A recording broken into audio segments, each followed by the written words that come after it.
याद है जिस दिन पहली बार मैंने स्कैनिंग करी थी, तो वो बड़ा डिफरेंट सा एक्सपीरियंस था मेरे लिए। उसने जब मुझे ट्रू एंड फॉल्स वाला पार्ट करवाया था बंदे ने, कि देखिए ट्रू एंड फॉल्स करते, मतलब पहली टाइम पर तो जो स्कैनिंग और रीलिंग थी, मतलब मैं आरती से कम 10 गुना ज्यादा फास्ट था। पता नहीं क्या हुआ, वो 2 या 5 दिन ऐसे थे कि मुझे जैसे कुछ इनर कॉलिंग हुई थी कि मुझे इस रास्ते पे नहीं चलना है। वो मैंने 2-3 दिन जो सीखा था, उसके बाद मैंने कभी नहीं टेस्ट करा, चला ही नहीं बिल्कुल। तो गया, डिफरेंट सा चॉइस होता है, बहुत डिफरेंट होता है जी। Any questions? इस बार नहीं जिससे सर। जो कराना होता करा लेते हैं।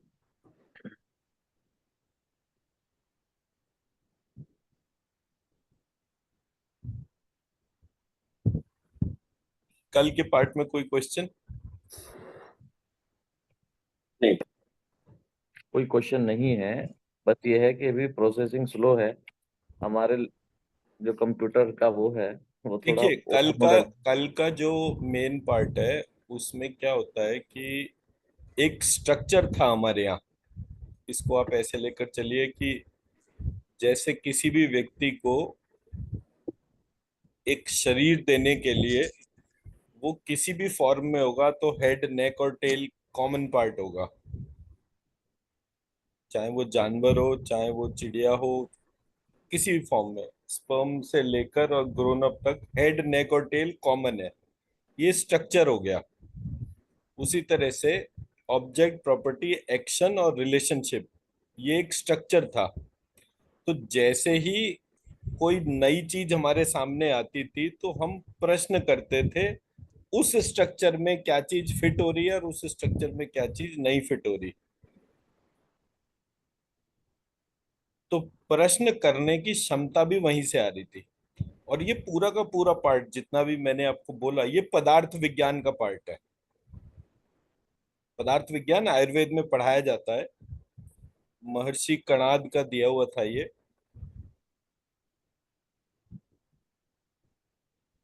और इसमें जो सबसे ज्यादा यूनिक पार्ट था वो ये था कि इसमें मैंने काफी जगह पे जो ऑर्डर था वो ऑर्डर चेंज किया था।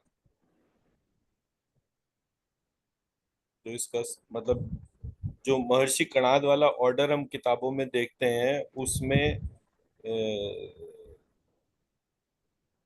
स्काई, ये earth, water, fire, air, sky, time और डायरेक्शन है। मैंने पहले डायरेक्शन करा, फिर टाइम करा, ये मैंने चेंज करा था क्योंकि मुझे वो फिटमेंट ही नहीं आ रहा था। आप किसी जंगल में जाइए और कुछ देर चलते रहिए। जब आप जंगल के मध्य में होंगे, आपका दिशाओं का ज्ञान लोप हो जाएगा। है। आप रेगिस्तान में जाइए, थोड़ी देर चलिए, थोड़ी देर चलने के बाद एक स्थिति ऐसी होगी कि आपको दिशाएं भूल जाएंगी। काल हम्म। नहीं भूलेगा, दिशाएं भूल जाएंगी। तो पहले डायरेक्शन, फिर टाइम, और क्रिएशन ऑर्डर में पहले टाइम आएगा, फिर डायरेक्शन आएगा। तो जो महर्षि कणाद वाला जो ऑर्डर था, वो इस वजह से फर्क था। तो वो करेक्शन मैंने अपने आप करे थे। हम्म। तो ये हमारा जो पार्ट था, वो उसमें एक यूनिक पार्ट था। सिंपल सी बात है कि अगर आपके सामने एक ढांचा आ जाए, तो आपको पता है कि इसके ऊपर खाल आएगी, इसमें खून भरेगा, इसका चेहरा बनेगा। जो चीज आपको नहीं दिखेगी वही जो है आपके लिए प्रश्न होगा। इसमें सर क्यों नहीं है? या रावण को देखा तो इसमें 10 सर क्यों हैं? तो ये 9 एक्स्ट्रा किस लिए बोले गए? सो ऐसे करके वो प्रश्न बनता है। अच्छा, एक छोटी सी एक्सरसाइज करते हैं हम्म। कि जो है ये, तो शुक्ला जी आपके पास पेन है? हाँ है ना सर। मेरे को दे दीजिए। आपने मुझे पेन दे दिया, मैंने आपको पेन वापस कर दिया। हम्म। ये हमने क्या चीज करी? विचार किया कि मैंने आपको पेन दे दिया। हमने पेन का लेन देन करा। हम्म। हमने पेन का लेन देन करा। हम्म। हमारे यहाँ बचपन से हमें ये कहते हैं कि भाषा जो है वो विचारों का आदान प्रदान है। ये हमें बचपन से पढ़ाते हैं। हम्म। भाषा क्या है? विचारों का आदान प्रदान है। ऐसी बताते हैं रमेश सर। ऐसे ही बता। अच्छा, आप म्यूट है। सॉरी, ऐसे ही बताते हैं। ऐसी बताते हैं, ठीक है। अब अगर शुक्ला जी के पास में पेन नहीं होता तो क्या मैं और शुक्ला जी पेन एक्सचेंज कर पाते? नहीं। पॉसिबल ही नहीं था। तो भाषा जो है वो विचारों का आदान प्रदान से नहीं शुरू होती है, भाषा विचार की उत्पत्ति से शुरू होती है।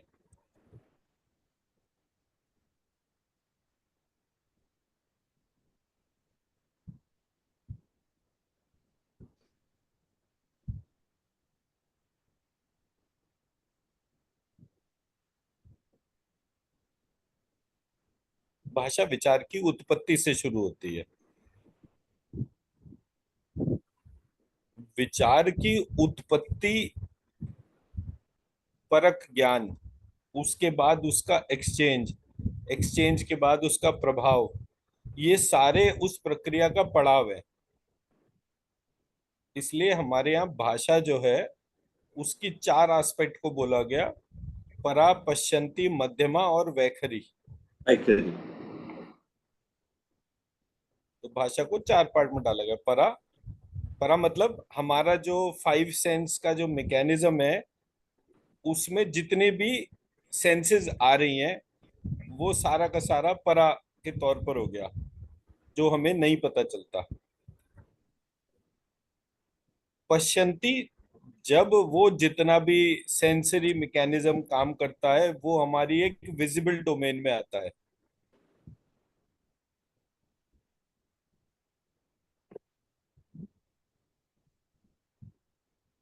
विजिबल डोमेन के बाद परा, पश्यंती, फिर आता है मध्यमा। वैखारी जमा। मध्यमा is all thoughts not expressed as language. मैं सोच रहा हूं लेकिन बोल नहीं रहा। और वैखरी जो है, दैट इज द एक्सप्रेशन, जो भी मैं बोलता हूं।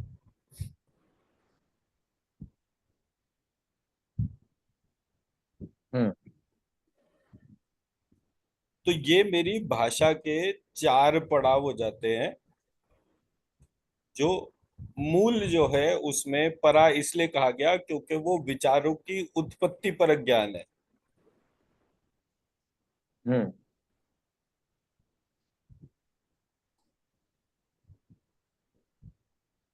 अब अगर भाषा होगी तो भाषा जो है वो दो ही प्रकार से होती है उसके। हम उसको लिखना, पढ़ना और बोलने के हिसाब से लेकर चलते हैं। तो लिखना, पढ़ना और बोलना, ये भाषा का तौर तरीके हो गया। लिखेंगे तो अक्षर बनाएंगे, पढ़ेंगे तो उन अक्षरों को पढ़ेंगे, और बोलेंगे तो उन अक्षरों के हिसाब से पढ़ेंगे।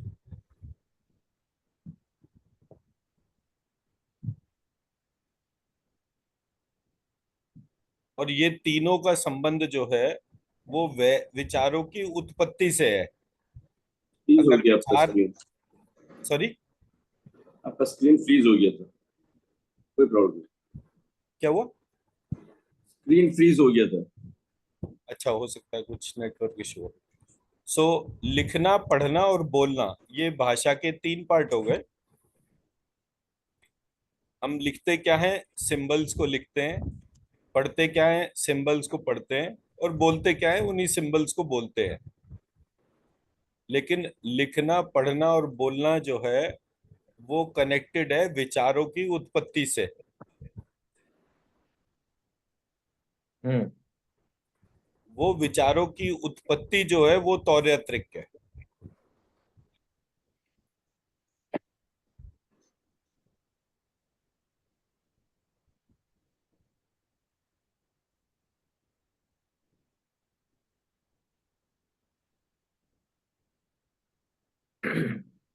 हम बात करते करते किसी व्यक्ति का नाम भूल जाएं तो हम बोल ही नहीं पाते, लिखने बैठते हैं तो लिख नहीं पाते,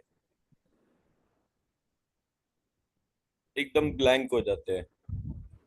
तो विचारों की उत्पत्ति जो है वो हमारा तौर्यत्रिक है, प्रकट में नहीं है, लेकिन वो भाषा का नियंत्रण उसी के कंट्रोल में है।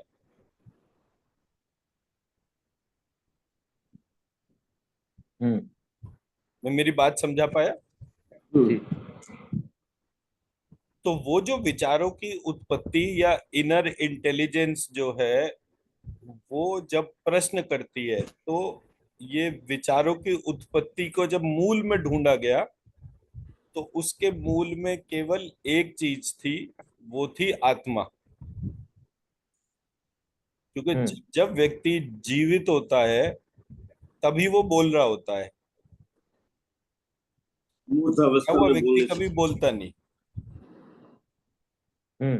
तो विचारों की उत्पत्ति का जो उद्गम था वो आत्मा से संबंधित था। अब जो लोग उस आत्मा के संबंध को नहीं देखते, हम्म। तो उनकी प्रक्रिया में वाणी संबंधित जितने भी विकार हैं उनका आस्पेक्ट उनको क्लियर नहीं है।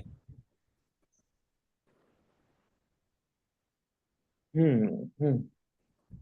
तो जितने भी बच्चे हमारे ऑटिस्टिक होते हैं, गूंगे बहरे होते हैं, उनके स्काई एलिमेंट में प्रॉब्लम होती है।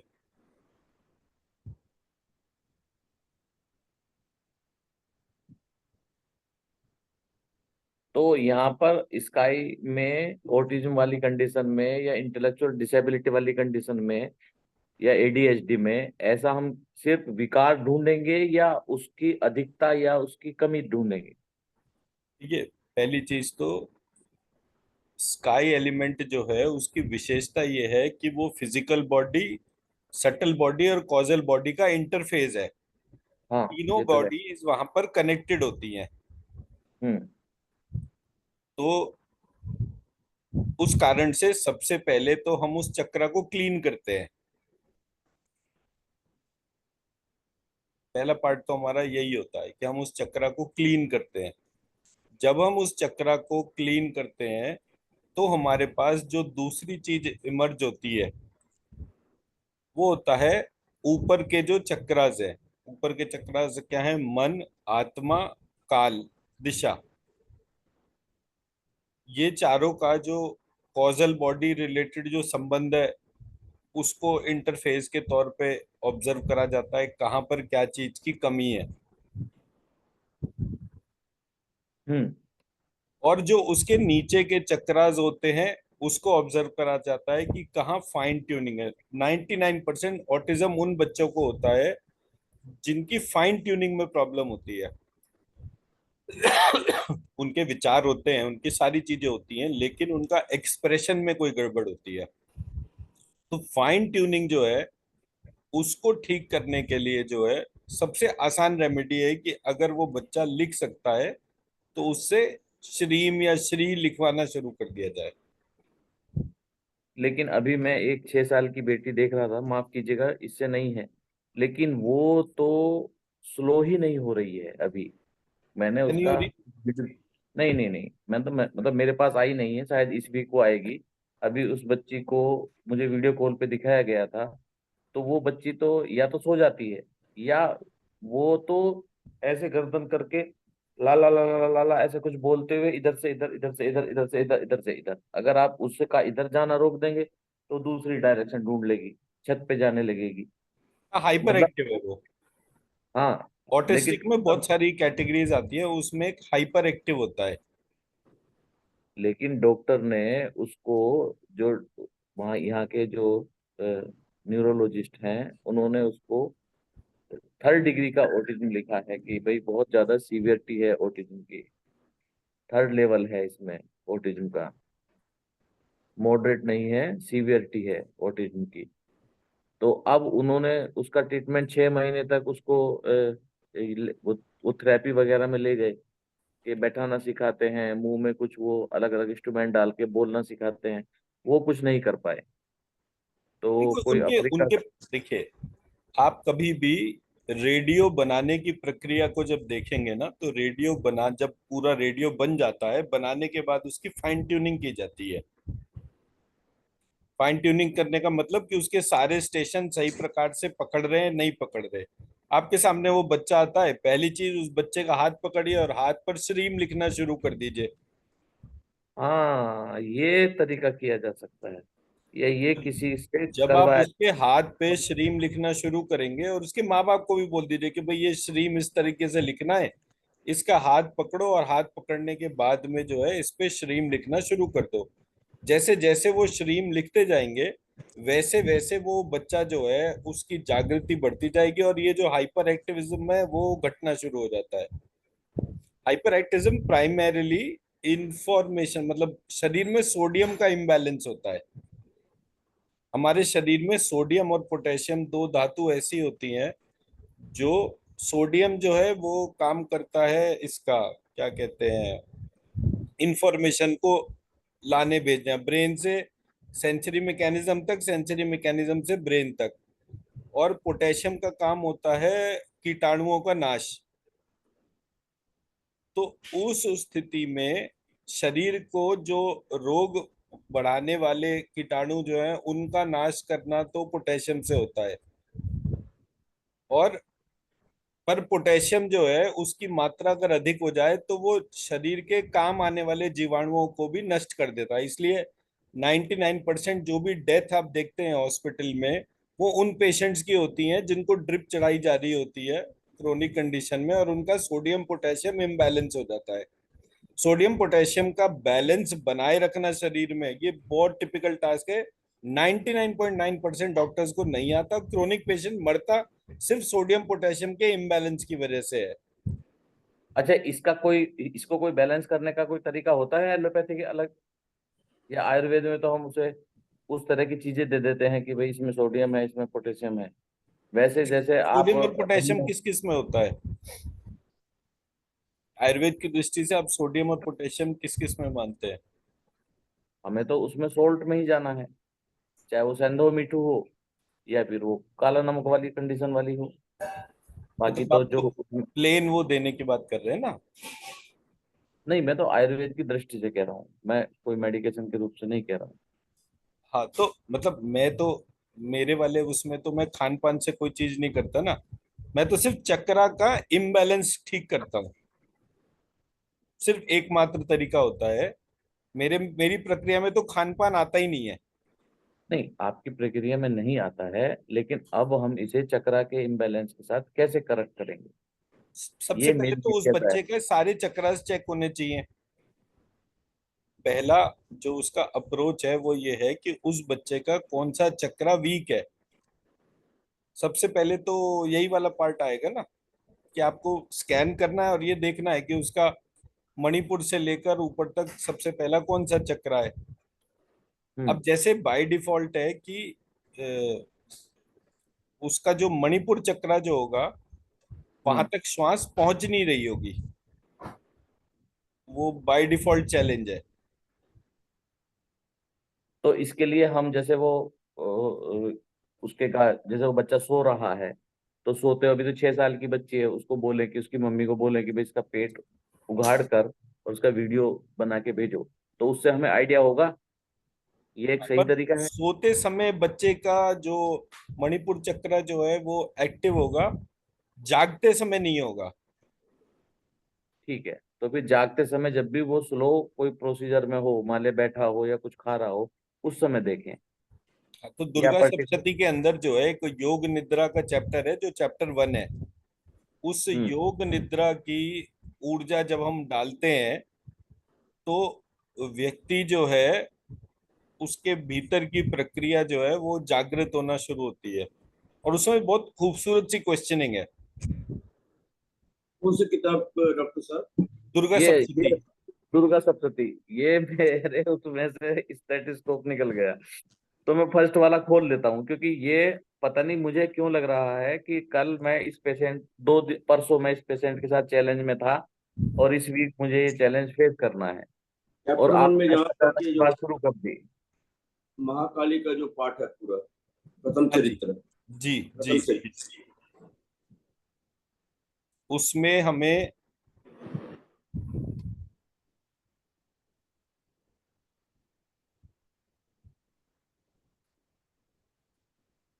उसका जब हम पाठ करते हैं तो हमारे को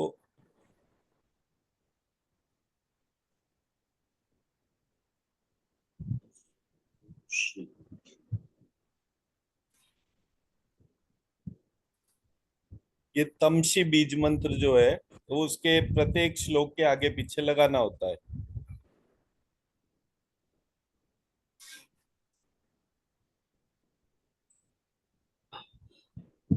जैसे मतलब डॉक्टर साहब, ये ट्रीटमेंटल प्रोटोकॉल है या डायग्नोस्टिक प्रोटोकॉल है? ये तो ट्रीटमेंटल चल गया एकदम से बीच में। हम्म। अच्छा, डायग्नोस्टिक तो डायग्नोस्टिक। पहले तो चक्रा को आइडेंटिफाई करना होगा, उसका चक्रा इम्बैलेंस कौन सा है। जो हम्म। चक्रा इम्बैलेंस होगा उसको बैलेंस करना है। तीनों बॉडीज जो है उसका बैलेंसिंग मांगता है, मतलब कॉजल बॉडी, सटल बॉडी और वो, तो उसके लिए भी जो है पहले बॉडीज को ही आइडेंटिफाई करना है। ये पेज 59 पर है।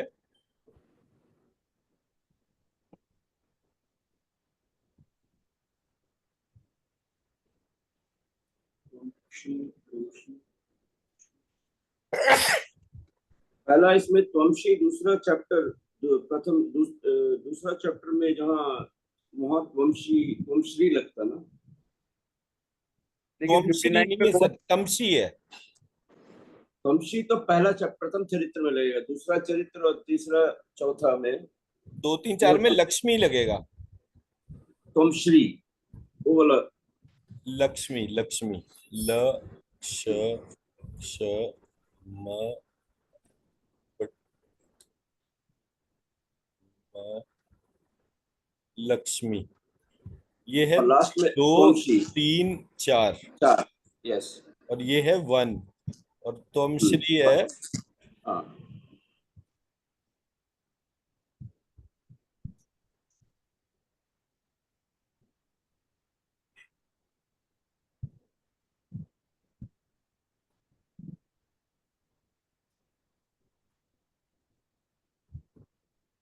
त्वमश्री है इसके मतलब एक दो तीन चार के अलावा जितने भी चैप्टर्स हैं सब में त्वमश्री आता है।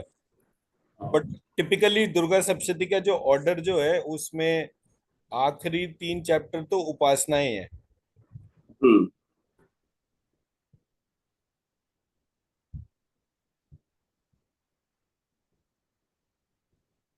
11, 12 और 13।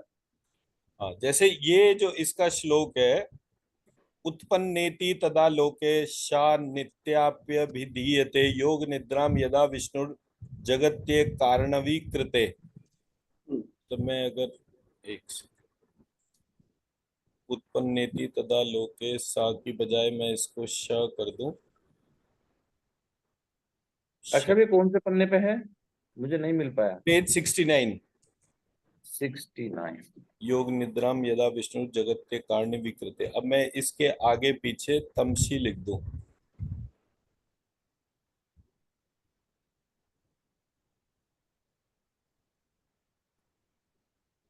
तमशी।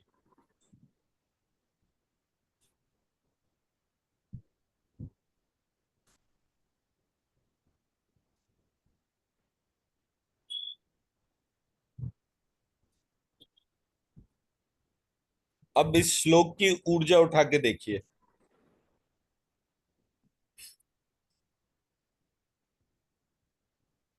इतना पार्ट।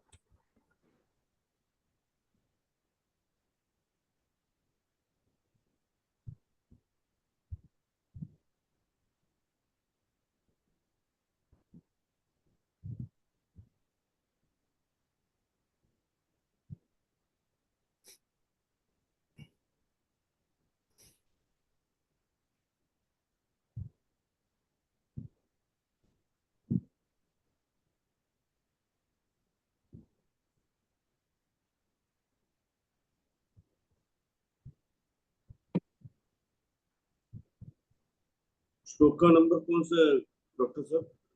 सॉरी, श्लोक कौन सा है? 66।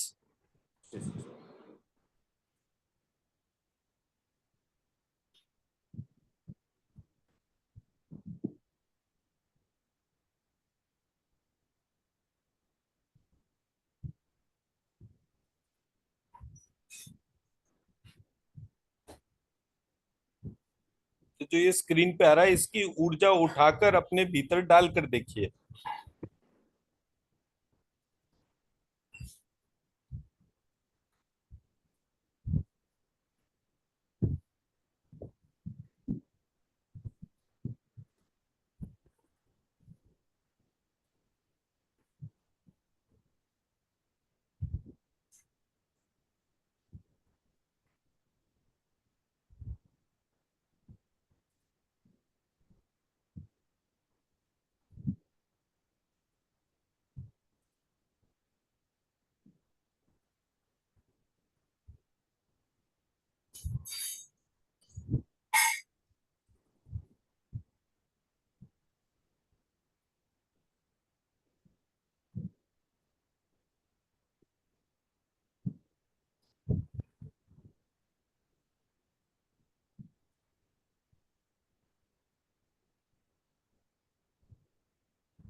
इसकी ऊर्जा बहुत ज्यादा है। लेकिन मुझे तो इसकी ऊर्जा ने एकदम जैसे वो श्वास प्रश्वास की गति को एकदम से अलग ढंग से किया, जैसे कोई कुछ उसमें से बदला हो। वो एक्चुअली हमारा डिस्कशन मेडिकल वाले टर्म में चल रहा था ना, और श्वास प्रश्वास वो प्राण के तौर पे ही था, तो वो फर्क आना कोई उसका वो नहीं है। इसमें वैसे भी विष्णु लिख रखा है। विष्णु जो है वो नाभि कमल के तौर पर है। हाँ, तो मतलब बाय डिफॉल्ट ये जितने भी श्लोक हैं, मतलब 63 ऑनवर्ड जितने भी श्लोक हैं, इनको जब हम एक सेकंड, इनको जब हम देखते हैं ना, ये 63 से लेकर 72 77। इत्येव स जगन्मूर्तिस्य सर्वमिदं ततं तथापि तत् उत्पत्ति बहुधा श्रूयतां मम। यहाँ से देवानां कार्य सिद्ध्यमार्थ। 87 तक इसका एक एक श्लोक जो है, इसमें बहुत सारा पार्ट मिसिंग है। I don't know what is the reason. Devi Bhagavata के अंदर ये वाला जब हम चैप्टर पढ़ते हैं तो इतनी खूबसूरत तरीके से बता रखा है। देवी देवी भागवत के किस चैप्टर में आएगा ये? वो मैं देख के बता दूंगा, वो मुझे एकदम से याद नहीं है, बट वो इंडेक्स में देखेंगे तो यही मधु कैटभ वध जो है वो पूरा दो जगह आता है, प्रथम वॉल्यूम में और सेकंड वॉल्यूम में। तो उसमें जो सबसे अच्छा पार्ट उन्होंने बोल रखा है कि ब्रह्मा जी जो हैं उनको मधु कैटभ खा रहे थे। मधु कैटभ कौन थे? विष्णु जी की कान का मैल था। अब हम्म। कान जो है वो स्काई एलिमेंट है। हम्म। में शब्द जो है वो उसका प्रॉपर्टी है। तो कान में हम्म। मैल जो है वो शब्द का मल है। हम्म।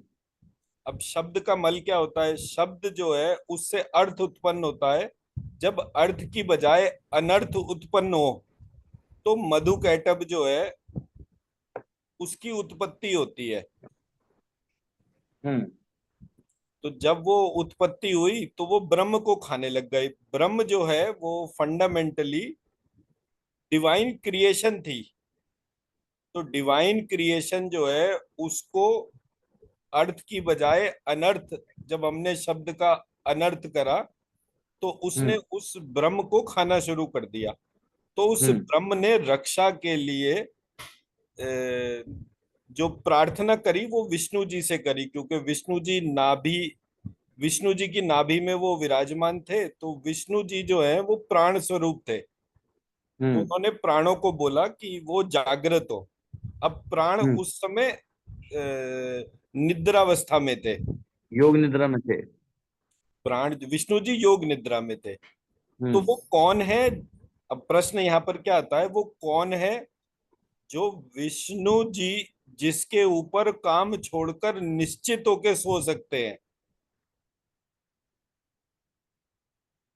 तो यहाँ पर जो हिडन मैसेज है वो ये है कि जिस समय विष्णु जी सोते हैं तो हम्म विष्णु जी के भीतर के भी जो प्राण है वो जागृत हो जाते हैं और पूरे शरीर को रक्षा प्रदान करते हैं।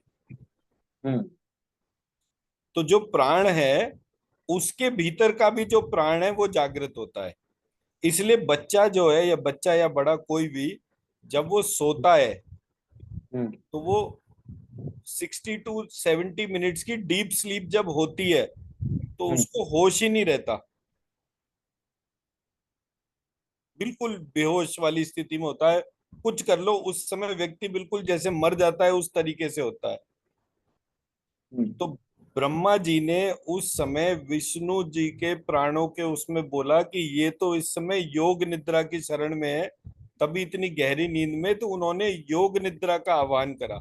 तो जो पहले के जो श्लोक हैं, हम्म ब्रह्मोवाच से पहले के जो श्लोक हैं, वो हम्म देवी की वो है स्तुति। उससे हम्म पहले की जो स्तुति है वो विष्णु जी की स्तुति है। हम्म फिर विष्णु जी उठते हैं और उनका मधुकैटभ से युद्ध होता है। 5,000 वर्ष तक वो बाहु युद्ध लड़ते हैं। 5,000 वर्ष तक युद्ध लड़ने के बाद भी जब वो नहीं हारते तो उन्हें पता चलता है कि अरे मैं बेकारी श्रम कर रहा था, मैंने कभी इसके कारण के ऊपर ध्यान नहीं करा कि इसका कारण कौन है, किसकी शक्ति से ये युद्ध कर रहे हैं। तो उन्होंने जो है फिर वो योग निद्रा, उन्होंने फिर योग निद्रा की उपासना करी। और योग निद्रा ने हंसा, बोले कि आप जो है इनकी बुद्धि को मैंने हर लिया है, आप जो है इनसे वर ले लो और ये फिर इनका सर काट दो। तो मधुकैटभ ने जो है ये बोला कि हम तुम्हारे युद्ध से प्रसन्न हुए, मांगो क्या मांगते हो। तो विष्णु जी ने पहले मधुकैटभ से वो प्रश्न करा कि मैं तुम्हारे बाहु युद्ध से बहुत प्रसन्न हुआ, अब बताओ मांगो क्या मांगते हो। तो वो तो मधुकैटभ थे, उनकी बुद्धि हर ली। तो उन्होंने बोला कि तू हमें क्या देगा, तू हमसे मांग की क्या मांगता है। बोले कुछ नहीं मांगना, तुम अपना सर दे दो बस मुझे। तो कहते अच्छा, अब वो समझ गए कि हमारे साथ तो खेल हो गया, हमारा सर कट जाएगा। तो जब उनका सर कटा तो उन्होंने कहा सर ऐसी जगह काटना जहां पूरी जहां कभी पाप ना हुआ हो। तो उन्होंने विष्णु जी ने अपनी जंघा के ऊपर रखकर उनका सर काटा। अब अगर इस पूरी प्रक्रिया को आप ध्यान से देखोगे तो इसमें मतलब मैं भी बोलूंगा तो वो बायस हो जाएगा हिसाब किताब, उसमें बहुत सारी चीजें आती है। And it is worth reading because इसको एक बार नहीं, चाहे आप 50 बार पढ़िएगा, देवी भागवत और दुर्गा सप्तशती दोनों में पढ़िएगा, और जो जो चीजें उसमें डिफरेंट हो उनको नोट करते चलिएगा। जो स्तुति देवी भागवत में है वो स्तुति दुर्गा सप्तशती में नहीं है, लेकिन दोनों के स्टांसेस कॉमन काफी सारे हैं। उसमें मुझे जो लाइन किसी टाइम पर बहुत अच्छी लगती थी वो था, त्वम श्री स्वम ईश्वरी त्वम ह्री स्वम ईश्वरी बुद्धि बोध लक्षणा। तो मैंने कहा इसमें तो श्रीम और ह्रीम दोनों आ गया। तो मैं श्रीम और ह्रीम से, मैंने इनिशियली जब लोगो बनाया था तो वो श्रीम रीम के तौर पे था। तब तक मुझे ये नहीं पता था कि श्रीम रीम मर्ज होके श्री बनता है। तो ऐसे करके मतलब इसमें था वो, तो बाद में तो क्योंकि बहुत सारी चीजें निकली, तो इसका एक एक श्लोक के अंदर एक बहुत ही डिवाइन प्रोसेस में उसकी वो है। और इसके पूरे पाठ की ऊर्जा जो देवी भागवत और ये इसमें दोनों में है, उसको लिखकर आप किसी भी व्यक्ति का बैलेंसिंग कर सकते हैं। स्लीप डिसऑर्डर कितना भी डीप रूटेड हो, जैसे स्लीप एपनिया करके एक बीमारी होती है, इससे हीलिंग करने पर वो स्लीप एपनिया बीमारी ठीक हो जाती है। अरे मेरे मेरे मेरे में मेरे पास दो पेशेंट हैं बेचारे, प्रजापति बंधु। वहां पे वो उसका बहुत बड़ा काम है इसका, पानी पूरी का, स्लीप अपनिया के परेशान हैं। अब ये यही करूंगा। लेकिन इसमें विष्णु जी जब वो अपनी जंगा बढ़ाते हैं तो उससे पहले वो ऐसा बोलते हैं कि कहीं जहाँ पे जल ना हो, निर्जल स्थान हो, वहां पे हमें हमारा बेहेडेड करिए। तो फिर वो अपनी जंगा बढ़ा देते हैं, फिर वो बेहेडेड करते हैं, तो फिर इतना फेट निकलता है कि वो पूरा अर्थ कवर हो जाता है, इसलिए अर्थ को चखते नहीं है, ऐसा कुछ भी उसमें वो आया है। एक्चुअली ये सब तो वैसी कहानियां हैं, इन सब का कोई बहुत रेलेवेंस नहीं है, इसका साइंटिफिक पार्ट ढूंढना पड़ेगा। ये जैसा लिखा हुआ है ऐसा ये कुछ भी नहीं है। यही तो मैं बात कहता हूँ कि ये तो ट्रांसलेटर जो है ना, ये तो उसकी वो है। इसमें जो मेन पार्ट है जो हाईलाइट करा गया है वो ब्रेन का स्ट्रक्चर डिजाइन है। ब्रेन का स्ट्रक्चर डिजाइन मतलब जो हमारा लाल रंग का खून होता है वो ब्रेन में जाके लाल नहीं रहता। हाँ, क्योंकि आरबीसी या डब्ल्यूबीसी जो उसका कार्पल्स वाला पोर्शन है वो तो फिल्टर हो जाएगा, वहां पे तो सिर्फ प्लाज्मा अंदर जाएगी। तो मतलब वहां पर जो पार्ट अंदर जाता है वो पार्ट और उसकी विशेषता ही यहाँ पर मुख्य वो है।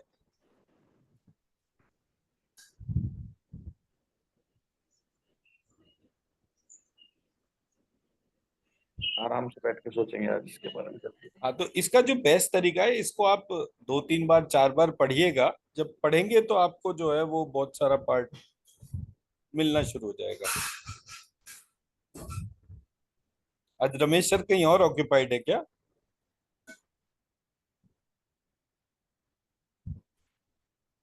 अभी म्यूट नहीं है। सर, वो क्या है, कुछ बात चल रहा था इसीलिए आई डिडंट वांट डिस्टरबेंस, तो इसलिए मैं म्यूट किया था, आपका सुन रहा हाँ था हाँ मैं। हाँ, नहीं ठीक है। सम फोन हैज कम, वो सिस्टर का फोन था, उसकी वाइफ इज अटेंडिंग, तो आवाज आएगी करके मैंने म्यूट करके रखा। Okay okay, no problems. तो हाँ सर, ये तो हम ये यहाँ पे पहले ये सोडियम और पोटेशियम के लेवल के लिए हमें उसे पहले क्लीन करना है, सारे चक्रों के लिए को स्कैन करना है, और उसमें देखना है कि किस चक्र में ऊर्जा कम है और किस चक्र में ऊर्जा ज्यादा है। और डॉक्टर, हमने आपने जो डे बिफोर यस्टरडे एक मंत्र भेजा था, वो हमने सारे चक्रा पे टेस्ट किया था। जो राम का मंदिर, राम का वो मंत्र आपने भेजा था। प्लवमान राम और सीता वाला मंत्र जो अभिषेक हाँ करा हाँ। था। हाँ तो हाँ हाँ। वो हमने टेस्ट जब किया था, जब स्कैन कर रहा था हर चक्रा, वो हर चक्रा को एक्टिवेट कर रहा था एक्चुअली। जी एंड सबसे ज्यादा एक्टिवेशन वाज ऑन द सहस्रार चक्र बेसिकली। जी। तो वो मंत्र भी हम यूज कर सकते हैं ना, to start the cleaning process, because वो काफी चक्र, हर चक्र को एक्टिवेट कर रहा था, instead of, because we were testing with one of the doctor in US. तो जी हमारे एक दोस्त की बेटी है, वो बहुत अच्छा स्कैनिंग करती है। तो वो, हम लोग रात को बैठ के बात कर रहे थे कि मैं उसको बोला ये मंत्र को तुम चेक करो कि कैसा चक्र पे काम करता है। तो जैसे हमने शुरू किया था तो she said it is all the chakras, but more impact was on the Sahasra. Actually sir वो क्या है ना, देखिए, एक एक स्वाभाविक सा क्वेश्चन बैठता है कि हमें इतने सारे भगवान की आवश्यकता क्यों थी। हम्म। एक स्वाभाविक सा क्वेश्चन है ना। ईच हाँ, डाइटी इज वेरी स्ट्रांग। जैसे एक गणपति को deity of to remove obstacles, हमें वैसे ही बोलता है, it is like different radio frequencies. अगर आपको, it's like different TV channels, अगर आपको ड्रामा देखना है तो you have to switch on to that particular channel, अगर आपको क्रिकेट देखना है तो you have to switch on to a different channel. तो वैसे ही है फ्रीक्वेंसी, डिफरेंट फ्रीक्वेंसीज है हमारे गॉड के, डिफरेंट फ्रीक्वेंसीज हैं। हम उस एनर्जी को टैप करते हैं ना, यही तो normal, that's why we have segregated different energies as different god names. अच्छा, मैं कभी जो है ना इसको फ्रीक्वेंसी नहीं बोलता। हम्म। फ्रीक्वेंसी जो है वो मैटर की डोमेन है। तो But if we have to information, explain it in matter terms, I am just saying that these are higher energies which cannot be described in matter terms. But अगर layman को हम समझाने की कोशिश करेंगे, तो I have to come down to a matter term only. हाँ, ये that's a better explanation. Mainly मैं इसको ऐसे बोलता हूँ, आप थोड़ी देर के लिए अपने आप को और अपनी मदर को इमेजिन करिए, और उसकी जो अलग अलग अवस्था होगी, एक अवस्था होगी जिसमें कि आप उनके पेट के अंदर है, और एक में आप पेट के बाहर है। तो मैं माँ को इमेजिन करूं, माँ की फ्रीक्वेंसी देखूं, और उसके बाद मैं बाहर आ गया तो मैं उसकी फ्रीक्वेंसी देखूं। तो मेरा और उसका जो संबंध जो है, संबंध की दृष्टि से जब मैं उसमें देख रहा हूं, तो वो फ्रीक्वेंसी एक है या अलग अलग है? समझ गया। तो मैं ईश्वर का अंश हूं, तो वो फ्रीक्वेंसी वाला पार्ट जो है वो इसलिए अप्लाई नहीं होता। क्यों? क्योंकि एक स्थिति ऐसी है जिसमें कि मेरे भीतर जो कुछ भी है वो, ये बेसिकली वेस्टर्न वर्ल्ड ने क्या करा, इन्होंने लेमैन के टर्म्स में नहीं, इन्होंने ईश्वर की डोमेन को नापने के यंत्र के ऊपर लाने की बात करी। तो वो जो ऑब्जेक्ट है उसको तो उन्होंने इग्नोर कर दिया और प्रॉपर्टीज को पकड़ के बात करने लग गए। बट उन सारी प्रॉपर्टीज का कॉजल बॉडी क्या है, वो उसको इग्नोर करते हैं। मेरा जो प्रक्रिया है, मतलब मैं और आरती जब कभी किसी व्यक्ति की हीलिंग करते हैं, तो हम उसके भीतर के आत्मा तत्व को जागृत करने की बात करते हैं। अब आत्मा तत्व अगर सहस्त्रार चक्र है, बट आत्मा तत्व तो हर एक चक्र को इम्पैक्ट कर रहा है ना, ऐसा तो कोई चक्र नहीं है। तो बैलेंस करने वाला हर स्थिति में वो ही अननोन डिवाइन ही होगा। मैं उसको अननोन कहता हूं तो उसकी रिस्पेक्ट बढ़ती है। मैं उसको नॉन डोमेन में डिफाइन करूंगा तो उसकी वो रिस्पेक्ट नहीं रहेगी। इसलिए हमारे यहाँ शास्त्रों में, अब मैं आपके सामने एक बड़ा सिंपल सा चीज देता हूँ, एक सेकंड।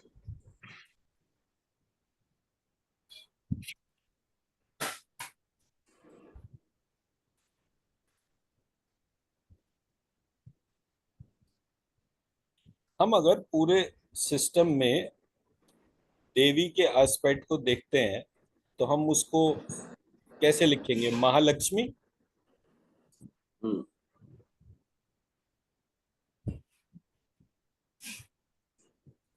महासती, या महाकाली। मैं क्योंकि नॉर्मली षटकोण का श लगाता हूँ। और तीसरा हो जाएगा मेरा महासरस्वती। सरस्वती, ये मेरी 3 डाइटीज हो गई, महा कॉमन है टर्म सब जगह। अब इन 3 के पैरेलल मेरे पास जो टर्म आती है वो आती है गायत्री, एक पार्ट। दूसरी टर्म मेरे पास आती है दुर्गा,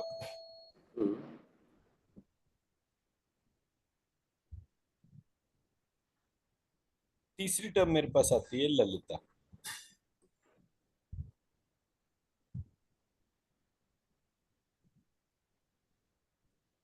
ठीक है जी।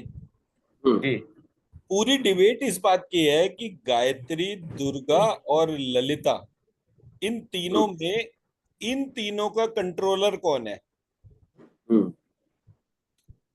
दुर्गा सप्तशती ये कहती है कि महालक्ष्मी कंट्रोलर है, because she created Mahasati and Mahasaraswati, और ये रजोगुण से संबंधित है, ये तमोगुण से संबंधित है, और ये सतोगुण से संबंधित है। तो इन 3 का जो क्रिएटर जो है वो कौन है? As per Durga Saptashati, Mahalakshmi is the creator. एक स्टोरी है जो गायत्री को क्रिएटर कहती है, एक स्टोरी है जो दुर्गा को क्रिएटर कहती है, एक स्टोरी है जो ललिता को क्रिएटर कहती है। ललिता में भी 3 बीज मंत्र है, तीन ही प्रक्रियाएं हैं, वो तीन जो हैं वो चार होती हैं, चार जो हैं वो नौ होती हैं, एंड लाइकवाइज नौ 13 हो जाती हैं। इस तरह से प्रक्रिया चलती है। तो जब मैंने इस सब को देखा तो मुझे अच्छा, ये कहानी यहाँ पे नहीं रुकती। ये जो महालक्ष्मी है, ये महालक्ष्मी मतलब लक्ष्मी, महालक्ष्मी से उत्पन्न हुई लक्ष्मी। हम्म, लक्ष्मी अर्धांगिनी है विष्णु की। हम्म, हम लक्ष्मी विष्णु तो डिस्कस कर चुके हैं ना एक बार, कि जो हाँ, पूरे यूनिवर्स की कॉस्मोस का जो डेपिक्शन है, that is in the form of Vishnu and Lakshmi. ये तो हम बात कर चुके हैं ना। हम्म, ये ध्यान है आपको, नहीं ध्यान है? हाँ ध्यान हो है सकता। ललित। करा था ना। हाँ। हाँ जी। तो अब जब मैं इस विष्णु के मल्टीपल फॉर्म्स को देखता हूँ, मेरा पहला फॉर्म जो मेरे सामने आता है वो आता है मत्स्य। हम्म, दूसरा आता है कूर्म। एक वाराह। हैग्रीव। हम्म, एक वाराह। हम्म, एक नरसिंह। हम्म,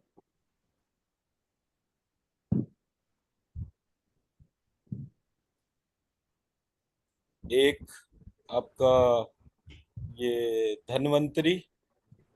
हम्म,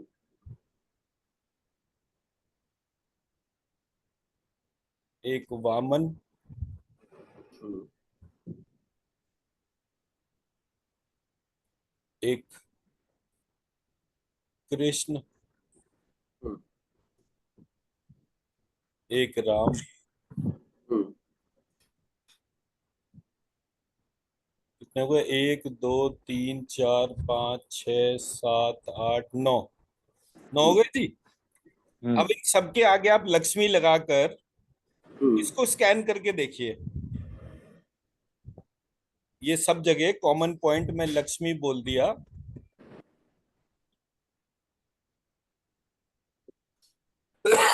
मत्स्य लक्ष्मी, कूर्म लक्ष्मी, हैग्रीव लक्ष्मी, वारा लक्ष्मी, नरसिंह लक्ष्मी, धन्वंतरी लक्ष्मी, वामन लक्ष्मी, कृष्ण लक्ष्मी, राम लक्ष्मी।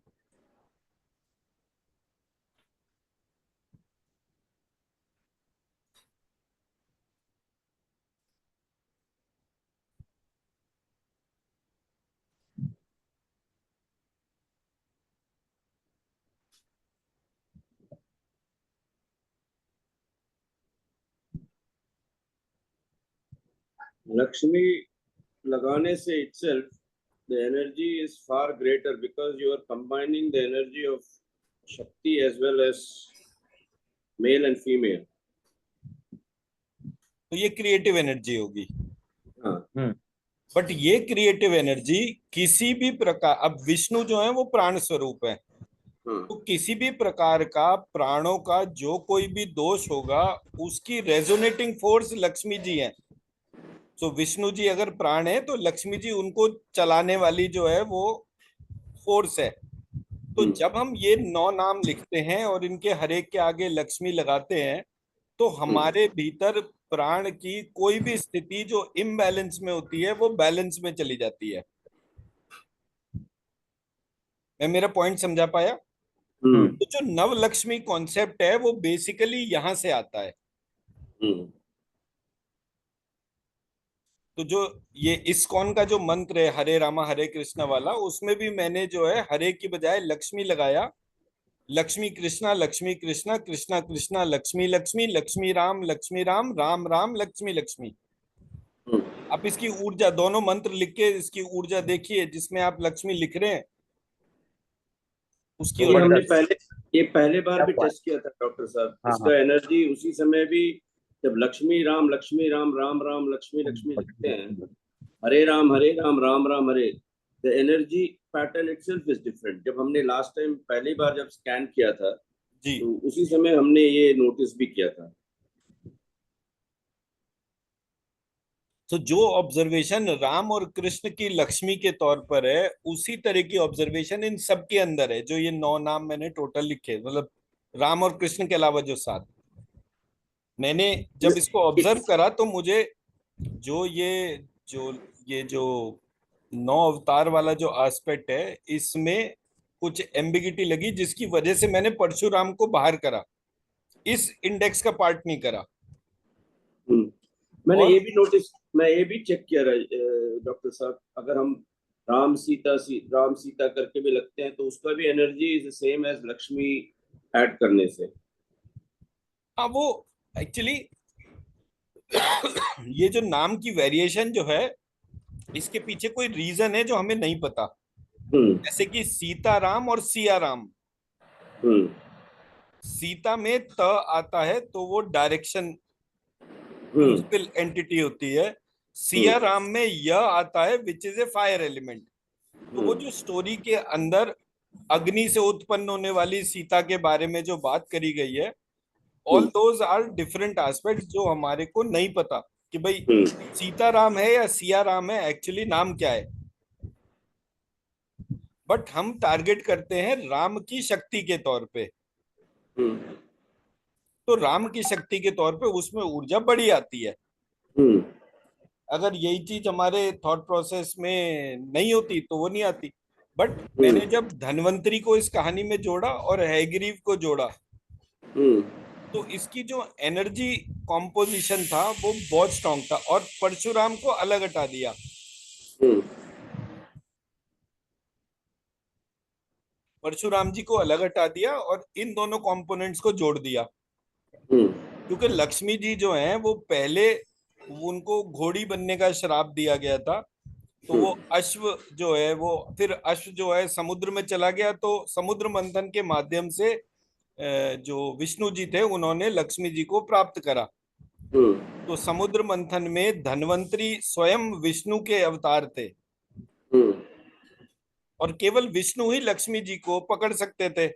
हम्म तो धन्वंतरी वाला जो एस्पेक्ट था और हैग्री वाला जो एस्पेक्ट था, ये दोनों दो कनेक्टिंग फोर्सेस थे, hmm which was missing in the process. Hmm तो जब मैंने इस पार्ट को जोड़ा और इसकी एनर्जी को देखा, तो वो एनर्जी बहुत फिनोमिनल थी, और किसी भी प्रकार के प्राण इम्बैलेंस को वो ऑर्गेनाइज करती थी। हम्म हमारे यहाँ टोटल शायद 21 अवतारों का डिस्क्रिप्शन है। हम्म तो कौन किसका अवतार हुआ है वो एक डिबेटेबल पार्ट है, which needs more exploration. But ये इतना पार्ट तो मैंने देखा था। तो अब हम महालक्ष्मी को, उनसे उत्पन्न हुई लक्ष्मी और उन लक्ष्मी की 9 लक्ष्मी, तो नवलक्ष्मी इनको कहते हैं, ये डिस्क्रिप्शन नहीं है। हम्म उसके बाद जो महासती थी, उनसे उत्पन्न हुई थी सरस्वती, और हम्म महासरस्वती से उत्पन्न हुई थी काली। हम्म तो जब हम महाविद्या देखते हैं, जो 10 महाविद्या है उसमें तारा नहीं आती है, हम्म तो आप महाविद्या का नाम लिखिए और उसकी प्रिंसिपल डाइटी के तौर पर जो है, आप इनको सरस्वती से कनेक्ट कर लीजिए। हम्म महासरस्वती की जो डिफरेंट फॉर्म है वो महाविद्या के तौर पर है।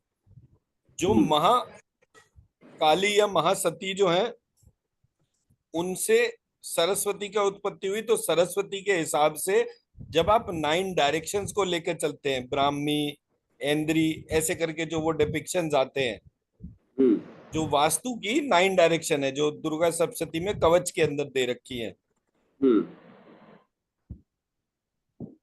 तो वो हमारी 9 फॉर्म्स अगेन हो गई। तो मेरे पास 9 × 9 × 9 729 फॉर्म्स हो गई हम्म इन तीनों से। हम्म एंड डिवाइन के लिए पूर्ण वाली परिभाषा चलती है, तो डिवाइन तो हर स्थिति में कंप्लीट ही है, इनकम्प्लीट है ही नहीं।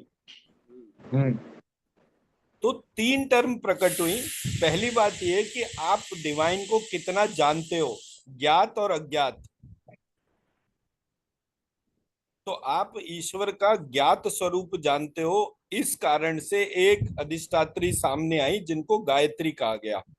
हम्म क्योंकि आप श्वास और प्रश्वास को देख रहे हो, उसके कारण को नहीं देख रहे। उसका कारण कौन है? आत्मा कारण है। जब हम्म, तक आत्मा है तब तक शरीर में श्वास प्रश्वास चलती रहेगी। हम्म, तो वहां से डेफिनेशन में चेंज आया और वहां बोला गया कि भाई एक देवी है जो गायत्री है।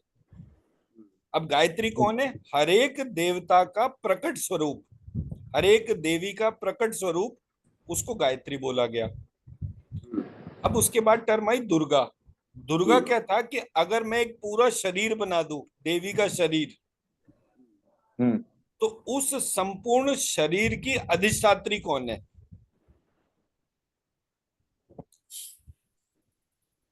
तो जब तक मुझे पूरा देवी का शरीर ही नहीं दिख रहा, मैं उसकी अधिष्ठात्री की कल्पना कैसे करूंगा? तो हम्म, वहां पर वो दुर्ग रूपी शरीर की दुर्गा रूपी अधिष्ठात्री का डिस्क्रिप्शन है। हम्म, तो ये शरीर की रक्षा करने वाला और कोई नहीं है, आत्मा है। जब तक ये आत्मा इस शरीर के भीतर वास करती है तब तक इस पूरी प्रक्रिया का रक्षा होती रहती है। जैसे ही आत्मा इस शरीर से बाहर गई, कहानी खत्म। तीसरी अधिष्ठात्री ललिता के तौर पर है। वो कौन है? जो प्रत्येक स्थिति में चेंज को उत्पन्न करती है। हम्म, अब यहां पर एक विराट स्वरूप की बात आ गई। हम्म,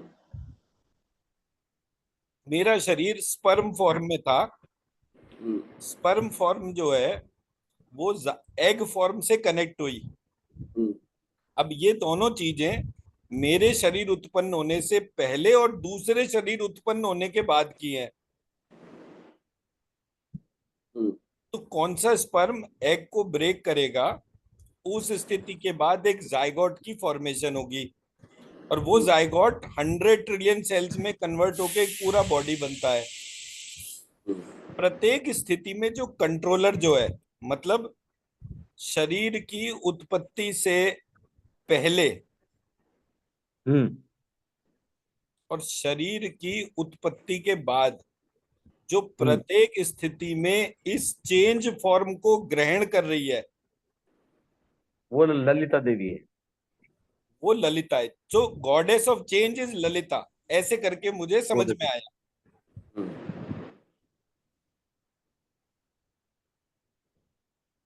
मैं मेरा पॉइंट समझा पाया? जी जी। Hmm, goddess of change is Lalita. प्रत्येक अब थोड़ी देर को इसको इमेजिन करिए कि एक जीवित शरीर था, उसका जो कोर कारण था वो आत्मा थी। हम्म। वो एक पुरुष का शरीर था, एक हम्म। स्त्री का शरीर था। उन दोनों के भीतर आत्मा थी।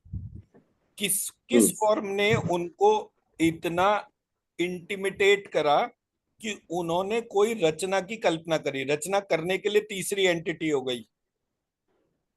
तो जो हम्म। पुरुष के शरीर को कंट्रोल कर रही थी, स्त्री के शरीर को कंट्रोल कर रही थी और एक क्रिएशन करवा रही थी, which is the third entity. Hmm. तो शिव शक्ति और नाद, नाद मतलब क्रिएशन। तो जो तीनों की कंट्रोलर है, मास्टर कंट्रोलर, हम्म। उसको ललिता कहा गया। हम्म, ये मेरी अंडरस्टैंडिंग है। तो जब आप गायत्री, दुर्गा, ललिता, इन तीनों को मास्टर कंट्रोलर की डोमेन में डाल देते हैं, यानी कि आपके पास में 9 महाविद्याएं हैं, 9 दिशाओं की अधिष्ठात्री हैं, ब्राह्मी, माहेश्वरी, ऐन्द्री, कौमारी, ऐसे करके, और ये नवलक्ष्मी। और इनसे ये 9 या 27 हो गया। अब इन 27 से ऊपर आप महालक्ष्मी, महासती, महासरस्वती, फिर ये 3 एंटिटीज हो गई। फिर इन तीन में भी एक कॉजल बॉडी हो गई। वो हम्म, कॉजल बॉडी को सबको एक मान लीजिए। हम्म। उस कॉजल बॉडी को सबको एक मान लीजिए और फिर उसकी एनर्जी स्कैन करिए।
तो बहुत जबरदस्त ऊर्जा है। ऊर्जा काफी है। और वाइब्रेशन भी है और वार्मनेस भी है। तो जब भी कभी कोई केस रिजॉल्व नहीं हो तो इसकी शक्ति को उसमें डाल दीजिए इमेजिन करके, और वो केस रिजॉल्व हो जाएगा।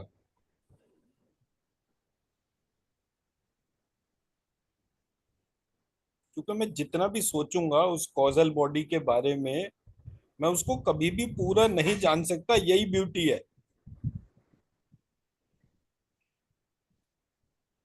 मैं शुक्ला जी को जानता हूँ, मैं रमेश जी को जानता हूँ, बट मैं कितना जानता हूँ और क्या मैं अपने आप को जानता हूँ? उनको जानना तो बहुत दूर की बात हो गई। तो ये कहना कि मैं किसी को जानता हूँ, ये डिसरिस्पेक्टफुल है।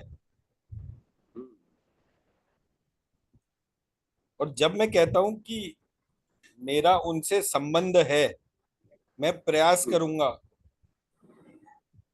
तो उनका भी मान बढ़ता है और मेरा भी मान बढ़ता है और ऊर्जा हम सबकी बढ़ती है। क्योंकि अज्ञात तो अज्ञात ही है। अज्ञात का खूबसूरती ही उसका अज्ञात होना है। और जब जब कोई भी व्यक्ति ऋषि फॉर्म अपनी लेता है, वो इस अज्ञात को जानने का प्रयास करता है। और जैसे जैसे वो अज्ञात को जानने का प्रयास करता है, उसकी शक्तियां बढ़नी शुरू हो जाती है। हम्म उसकी शक्ति बढ़ती ही सिर्फ इस वजह से है क्योंकि वो अज्ञात को जानने का प्रयास करता है। और एकमात्र यही तरीका ऐसा है, जितनी बार भी हम उस अज्ञात की तरफ प्रेरित होते हैं, वो अज्ञात हमारी तरफ प्रेरित होता है। और हमारी, अब क्योंकि एक जगह मेरे और उसमें कोई भेद नहीं रह गया, तो मेरी ही शक्तियां बढ़ेंगी ना। मेरे पे हम्म शक्ति कौन सी है?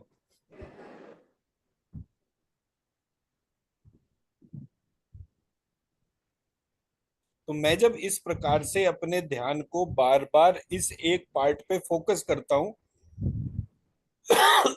तब मैं अपनी डिवाइन फॉर्म को अटेन कर पाता हूं। हम्म तो आपको जब उस फॉर्म से कनेक्ट होते हैं, तब आप बोलिए कि भाई मेरे को ये चीजें चाहिए।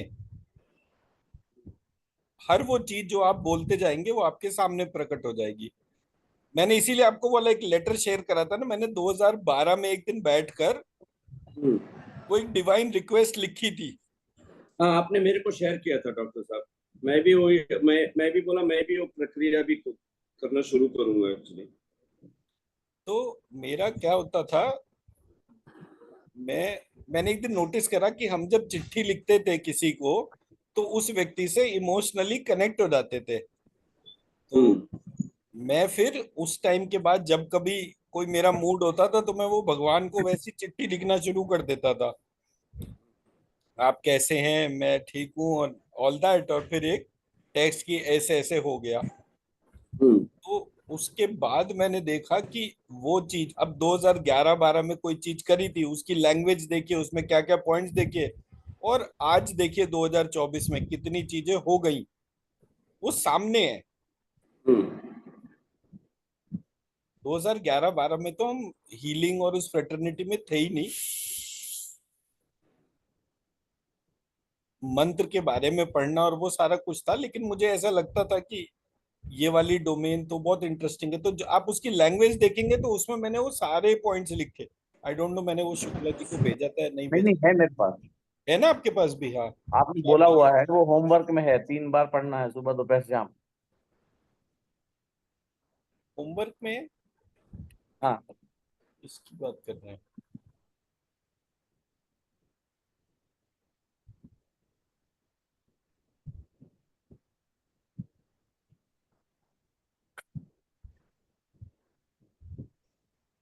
तो फिर मुझे नहीं भेजना।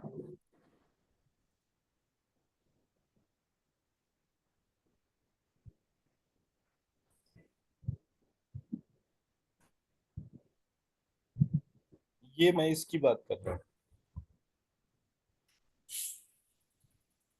ये मैंने देखिए, ये अभी मैंने व्हाट्सएप करा है आपको।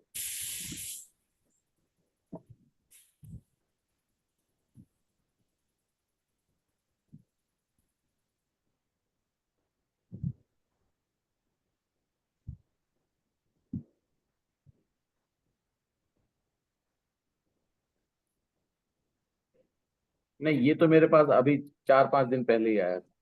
आया था ना। हाँ, हाँ। है मेरे। अब आप इसको अगर पढ़ेंगे तो इसमें मैंने जितनी भी चीजें लिखी, तब तक मैं हीलिंग में नहीं था। हम्म। 2011-12 का रजिस्टर था मेरा, वो मेरा खुला तो मैं पढ़ने लग गया कि मैंने इसमें क्या क्या लिखा था। हम्म। तो हर वो चीज जो कि मैं आज के तौर पे बात कर रहा हूं, तो मैंने वहां पर एक पर्पस डिफाइन करा कि मुझे इस पर्पस के लिए चीजें मिले, हम्म। कि ये मेरी विश है। हम्म। कितनी चीजें हो गई और कितनी चीजें नहीं हुई, उसका हम्म। वो पूरा का पूरा पार्ट उसमें आता है। हम्म। मतलब मैंने इसमें लिखा कि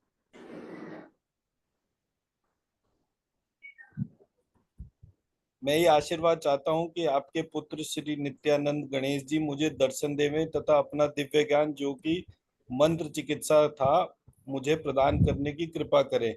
अगर वह मुझे इस ज्ञान के लिए अपात्र पाते हैं तो मेरा मार्ग प्रशस्त करें कि कैसे मैं इस ज्ञान को प्राप्त कर सकता हूँ। अन्यथा मेरी पत्नी आरती शुक्ला को वो ज्ञान प्राप्त हो, अगर वह अपात्र हो तो मेरी पुत्री नंदिनी को यह ज्ञान प्राप्त हो, अन्यथा मेरे पुत्र अनिरुद्ध को यह ज्ञान प्राप्त हो। अगर हमारा प्रेम तथा हृदय में कोई विकार ना हो तो हम सबको तथा हमारे माता पिता को इस ज्ञान का साक्षात्कार तथा सिद्धि होवे, आपकी बड़ी कृपा होगी। तो मैंने उस टाइम पर ये लिखा और वो उस टाइम फ्रेम के बाद में वो सारा कुछ हीलिंग के डोमेन के तौर पे आरती के उसमें आ गया। वो हीलिंग आरती करती है, वो मैं नहीं करता हूँ। तो जो चीज की हम रिक्वेस्ट जब भी प्लेस करते हैं उसका कब प्राकट्य होगा ये हमें नहीं पता, बट रिक्वेस्ट करने से बहुत सारी चीजें होती है। अब ये जो कुछ भी मैंने मांगा उसके लिए मैंने लिखा कि अगर मुझे ये पावर मिलती है तो मुझे ऐसे मिले जिनसे हम वृक्षों को पुनः संपूर्ण आकार दे सके। मतलब हमें वो मंत्र पता चले, वो प्रक्रिया पता चले जो कि जैसे हाईवे कंस्ट्रक्शन शुरू हो गया तो हाईवे कंस्ट्रक्शन की वजह से हर जगह बहुत सारे पेड़ काट दिए, उसकी वजह से एनवायरनमेंट डिस्टर्ब हो गया। तो हमें वो मंत्र पता चले जिससे कि हम उन पेड़ों को हील करें और वो तुरंत ग्रो हो जाए। तो जो ग्रोथ 10 साल 15 साल में लगती है वो 1 साल में हो जाए। गाय के बच्चे हों तथा वह बहुत दूध देने वाली हो, ये एक पार्ट हो गया। बच्चों को निरोगी कर सके तथा उन्हें इसी जीवन काल में आपका साक्षात्कार होवे ऐसा अभिषेक कर सके। बाकी सबको विशेष धन लेकर प्रमुख रोगों से मुक्त कर सके, जैसे कैंसर, कर्क रोग, हृदय रोग, मानसिक रोग, मधुमेह आदि। किसी प्रकार का जो नशा उससे मुक्ति, उच्चाटन आदि। किसी प्रकार की निर्धनता से मुक्ति मिले। पृथ्वी को बंजर करने वाले तत्वों से मुक्त कर सकूं। समुद्र के एक अंश भर जल को मीठा कर सकूं। अपने स्वयं के लिए पंचाग्नि तप तथा पंचमकार का सेवन करके इस लोक तथा परलोक को सुधारूं। अपने गुरुजी तथा जिसका इस कार्य से संबंध हो उसका कल्प कर सकूं, ऐसा मंत्र देने की कृपा करे। तो ये मैंने उसमें पर्पस डाल दिया कि मेरे को ये डिवाइन नॉलेज इसलिए चाहिए क्योंकि मैं ये चीजें करना चाहता हूँ। तो जब इस प्रकार हम कोई चीज लिखते हैं विश करने के माध्यम से, तो वो वाला पार्ट जो है कुछ ना कुछ जरूर मैनिफेस्ट होता है। And it is a very very interesting approach. मतलब मैंने जितनी बार भी इसको ध्यान से देखा, हर बार उसका जो एक डिवाइन प्रोसेस था वो जरूर सामने आता था। मैं मेरी बात समझा पाया? जी। तो आप मांगने के लिए कुछ भी मांग सकते हैं, मांगने की कोई लिमिट नहीं है, बट मांगने का रीजन होना चाहिए। इट इज एग्जैक्टली लाइक कि भाई आप अकाउंट से कितने भी फंड्स ले लो, कोई दिक्कत नहीं है। मिसयूज और मिस अप्रोप्रिएशन ऑफ फंड्स नहीं होना चाहिए। हम्म। क्योंकि मिसयूज अगर 5 रुपए का भी है तो वो बड़ी कमी है। खर्चा चाहे करोड़ों अरबों का हो जाए उससे कोई फर्क नहीं पड़ता। मिसयूज छोटे से छोटे फंड का नहीं होना चाहिए। तो आपका हर पर्पस डिजायर जो है वो अप्रूव हो सकता है, सो दैट मतलब अप्रूव हो सकता है सब्जेक्ट टू आप उसका पर्पस डिफाइन कर ले। मेरे पास 50,000 करोड़ रुपए हैं, लेकिन मैं अपने बच्चों को 1,000-2,000 रुपए भी नहीं दूंगा अगर वो पैसा उनको ड्रग्स के लिए चाहिए, और गलती से भी मुझे पता चल गया कि ये इस पैसे से ये वाला यूज कर रहे हैं, तो जो कुछ भी उनके सोर्सेज हैं फंड्स के, मैं तुरंत ही ब्लॉक कर दूंगा। तो जब मैं ये रेकी और प्राणिक को देखता था तो वो हमेशा थ्योरी ऑफ अबंडेंस की बात करते थे। अरे भगवान से मांगोगे तो तुम्हारा काम हो जाएगा। अरे भाई, भगवान कोई बेवकूफ थोड़ी है कि जो भी मैं मांगूंगा वो अप्रूव कर देगा।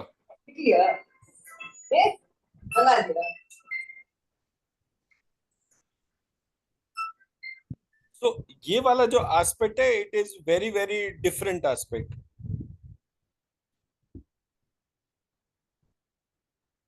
ठीक है जी।